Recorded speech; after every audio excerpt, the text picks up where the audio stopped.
और चलिए अब बात कर लेते हैं हरियाणा विधानसभा के अखाड़े की, क्योंकि हरियाणा में विधानसभा चुनाव की वोटिंग लगातार जारी है। हरियाणा में सुबह 7 बजे से शाम 6 बजे तक वोटिंग होनी है। वोटिंग प्रक्रिया शुरू हो चुकी है। सुबह 7 बजे से सभी 90 विधानसभा सीटों पर मतदान हो रहा है। कुल 1031 उम्मीदवार चुनावी मैदान में हैं। प्रमुख प्रतिस्पर्धी दलों की अगर बात की जाए तो इसमें भाजपा, कांग्रेस, आप, इनेलो, बसपा गठबंधन है और जेजेपी और एएसपी के बीच गठबंधन शामिल है। 20,000 से ज्यादा मतदान केंद्रों पर 2.03 करोड़ से ज्यादा मतदाता हैं जो अपनी सरकार चुन रहे हैं। 8 अक्टूबर को नतीजे आ जाएंगे और फैसला हो जाएगा कि हरियाणा में इस बार किसका राज नजर आने वाला है। क्या हैट्रिक की ओर भारतीय जनता पार्टी बढ़ेगी या फिर कई सालों से सूखा झेल रही हरियाणा में कांग्रेस पार्टी की उम्मीदों पर जनता खरा उतरेगी, क्योंकि उम्मीदें कांग्रेस पार्टी को जनता से जिस हिसाब से प्रचार किया गया, मुद्दों को उठाया गया, लोगों के बीच गए, एक दूसरे पर वार पलटवार भी हुआ, तो जनता के मन में जो है, जनता अपना मन बना चुकी है और अपने मन बनाने के तहत ही जनता पहुंच रही है पोलिंग बूथ तक। पोलिंग बूथ पर पहुंचकर ईवीएम का जब बटन दबाया जा रहा है जनता की ओर से, तो वो तय कर रही है, वो किस्मत का फैसला कैद कर रही है ईवीएम में जिस प्रत्याशी को वो जिताना चाहते हैं। लेकिन 8 तारीख का इंतजार।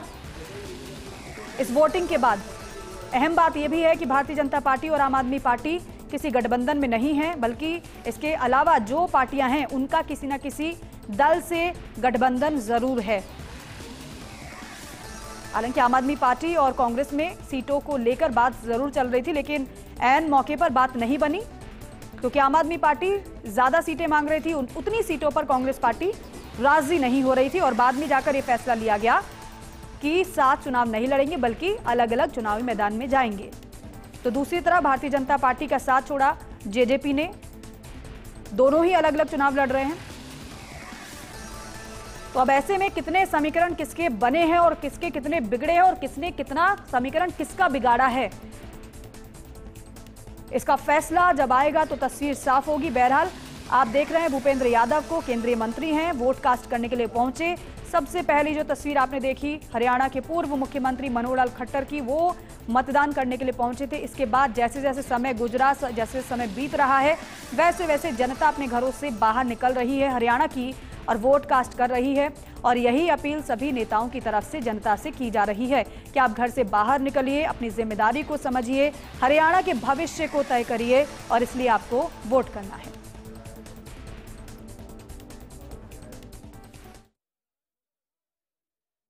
नहीं, हम जीत रहे हैं, तीसरी बार सरकार बना रहे हैं। बहुत बड़े मार्जिन के साथ हम तीसरी बार सरकार बना रहे हैं और ऐतिहासिक तीसरी बार भारतीय जनता पार्टी की सरकार हरियाणा के अंदर बन रही है। जी बिल्कुल सर, तो कितने आश्वस्त हैं? क्या कुछ लग रहा है कि तीसरी बार सरकार बन रही है? क्योंकि कांग्रेस लगातार बोल रही है कि क्लीन स्वीप होने जा रहा है कांग्रेस का। कांग्रेस की झूठ की राजनीति थी, उसको नकार दिया है।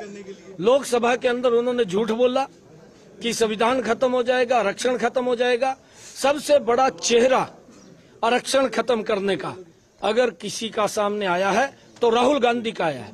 अगर इनका डीएनए भी हम टेस्ट करें, जवाहरलाल नेहरू से लेकर के इंदिरा गांधी से लेकर के राजीव गांधी और अब उनका तीसरी पीढ़ी का व्यक्ति राहुल गांधी, वो भी आरक्षण को खत्म करने की बात उसने कही है। पूरे देश ने देखा है। वो अगर अंग्रेजी में वहां बोलता है तो हम हिंदी में तो बता सकते हैं। यहाँ पर वो जानते हैं, लोग हमारे भारत के सब जानते हैं कि क्या बोल रहा है क्या नहीं बोल रहा है। जल्दी वोट डालना चाहिए उनको, क्योंकि सरकारी छुट्टी है। लेकिन सब व्यापार करने वाले लोग, दुकानों वाले लोग अथवा छोटा बड़ा काम करने वाले लोग पहले अपना वोट डालें, उसके बाद जाकर के अपना व्यवसाय करें। शांति भाईचारा बना रहे। और जहां तक मेरी जानकारी है, प्रशासन के लोगों ने पूरी व्यवस्थाएं की हैं और बिल्कुल पहले की तरह पहले भी हरियाणा में शांतिपूर्वक चुनाव होते हैं, अभी भी शांतिपूर्वक चुनाव हो, ऐसी मेरी सोच। और बिल्कुल एक ईमानदार सरकार का होता है। रोज हरियाणा में मिनिस्टर जेल जाते थे भ्रष्टाचार में, देश में भी जेल जाते थे। एक आतंकवाद, नक्सलवाद, रोज दंगे, कर्फ्यू, बम ब्लास्ट, देश की अर्थव्यवस्था चौपट हो गई थी। इसलिए देश में भी मोदी जी के नेतृत्व में देश के लोगों ने तीसरी बार लगातार एनडीए की सरकार बनाई है और हरियाणा में भी क्योंकि हरियाणा के लोगों का भरोसा मोदी में भी है और भाजपा में भी है। इसलिए मुझे लगता है कि 100% तीसरी बार हरियाणा में इतिहास रचेगा, कमल खिलेगा, बीजेपी की सरकार बनेगी। कांग्रेस में सीएम फेस को लेकर भी पेज चल रहा है। कुमारी शैलजा ने जब अभी एएनआई को इंटरव्यू दिया तो उसमें भी कहा कि उनका भी नाम है, अभी तक डिसाइड नहीं हुआ, आला कमान डिसाइड करेंगे, इस तरह की बातें। देखिए, उनका अंदरूनी झगड़ा हमें कुछ नहीं लेना। हमारा तो कहते हैं ना, एक ही निशाना है कि तीसरी बार सैनी जी के नेतृत्व में बीजेपी की सरकार बनाना। हरियाणा की किस्मत बदलेगी ये फाइट, और ये कॉन्टेस्ट जो है, वैसे तो मैं कहूँगी कि एक तरफा मामला है हरियाणा में आज के दिन, और लोग दिखा भी रहे हैं। तो भाजपा आपके लिए वेलकम ग्राउंड क्यों हरदम तैयार रहती है? क्योंकि वो खुद इतने कमजोर हैं। भाजपा इतनी कमजोर हो चुकी है कि वो ढूंढ रही है। लेकिन देखो, कांग्रेस पार्टी और हम अपनी नीति पर, अपने नेतृत्व पर हम मजबूत हैं। हालांकि आप कम बोलती हैं, लेकिन सीट बता दीजिए कि कितनी सीट को लेकर कॉन्फिडेंट हैं आप हरियाणा में?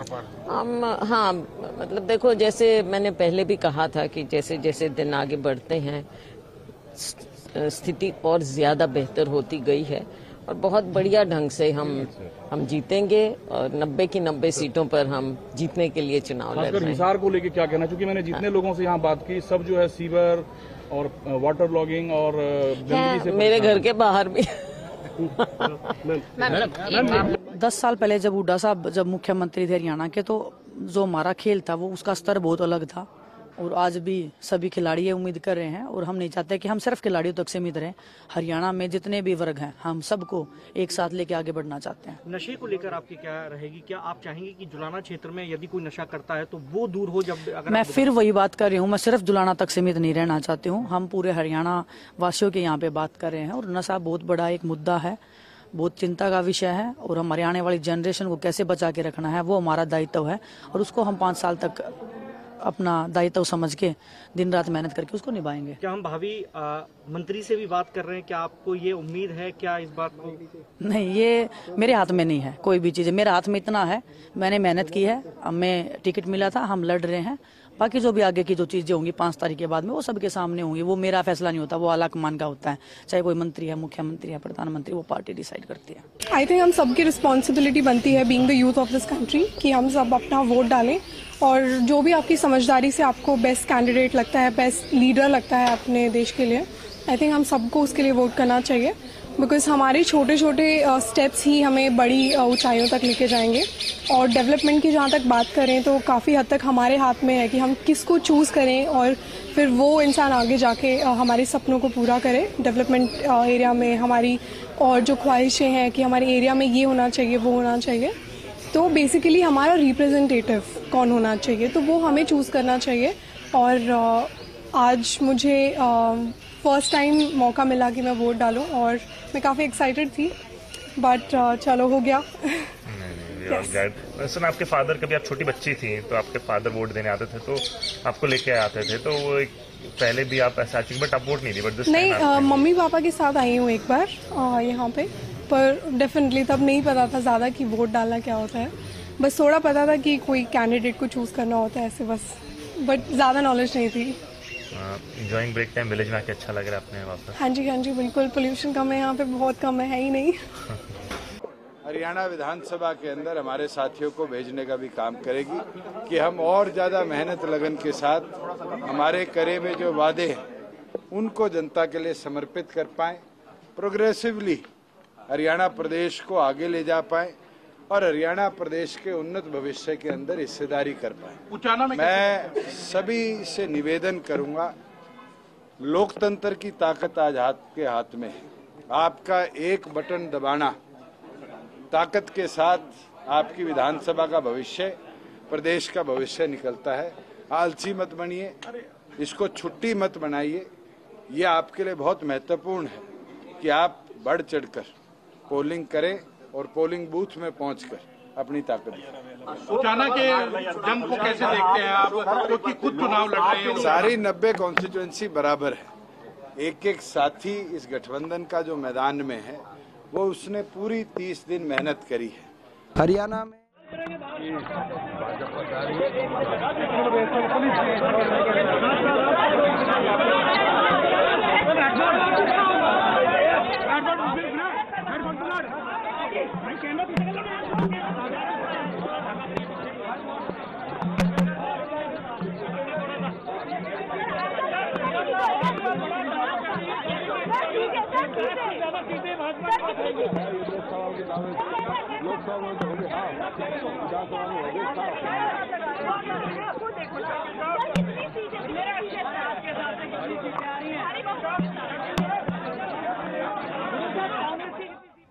तो देखिए, हरियाणा के पूर्व मुख्यमंत्री हैं भूपेंद्र सिंह हुड्डा मीडिया से मुखातिब हो रहे हैं। हालांकि इससे पहले उन्होंने जनता से वोट की अपील भी की है कि घर से जनता बाहर निकले, पोलिंग बूथ तक पहुंचे और अपने मताधिकार का प्रयोग करें। हालांकि मीडिया बातचीत करने की कोशिश जरूर कर रही है, लेकिन इस बार बड़े सधे हुए अंदाज में भूपेंद्र सिंह हुड्डा नजर आ रहे हैं। ज्यादा कुछ नहीं बोल रहे हैं, लेकिन लिमिटेड बोल रहे हैं और उनकी तरफ से सिर्फ इतना ही कहा जा रहा है कि परिणाम के बाद ही बात होगी। तो देखिए, वोटिंग की प्रक्रिया सुबह 7 बजे से लगातार जारी है और शाम के 6 बजे तक वोटिंग की प्रक्रिया जारी रहने वाली है। लेकिन उससे पहले जो दिग्गज हैं वो लोगों से अपील करते हुए नजर आ रहे हैं कि घर से बाहर जनता निकले और मतदान जरूर करें। हरियाणा में आज जिस तरह के ट्रेंड आ रहे हैं, पूरे हरियाणा प्रदेश से कोई मुकाबला नजर नहीं आ रहा। आप किसी विधानसभा क्षेत्र से आप थोड़ा सा चेक खुद करके देखें। एक तरफा 36 बिरादरी हरियाणा का हर वर्ग कांग्रेस पार्टी के पक्ष में मतदान कर रहे हैं हरियाणा वासी, और बदलाव के लिए मतदान कर रहे हैं। हरियाणा को उज्जवल भविष्य की तरफ लेके जाने के लिए, हरियाणा में खुशहाली का दौर लौटे, हरियाणा में विकास का दौर लौटे, हरियाणा देश में सबसे विकसित बने, इस लक्ष्य के साथ हरियाणा वासी मतदान कर रहे हैं। और जो रिपोर्ट आ रही है, कांग्रेस बड़े बहुमत से सरकार की तरफ बढ़ चुकी है हरियाणा में। तो देखिए, दीपेंद्र सिंह हुड्डा को आप सुन रहे थे, कुछ बयान आपने सुने, लेकिन इसी बीच भारतीय जनता पार्टी के नेता अनिल विज का बड़ा बयान सामने आया है। जनता चाहती है मैं सीएम बनूं, एक बार फिर से उन्होंने उसी बात को दोहराया है जिससे पहले उन्होंने इस बात को दोहराया था। अगली मुलाकात सीएमआर पर होगी, ये बड़ा बयान अनिल विज की तरफ से दिया गया है। जब नायब सिंह सैनी को मुख्यमंत्री बनाया गया था, उस दौरान भी बताया जा रहा था कि अनिल विज नाराज हैं क्योंकि वो ये मान रहे थे कि वो सीनियर है और वो मुख्यमंत्री बनाए जाने चाहिए। लेकिन एक बार फिर से उनका ये रिएक्शन इस तरीके से काफी कुछ बयां कर रहा है। लेकिन आगे की तस्वीर इस तरीके के बयानों से क्या रहने वाली है, ये बड़ी दिलचस्प दिखाई देगी।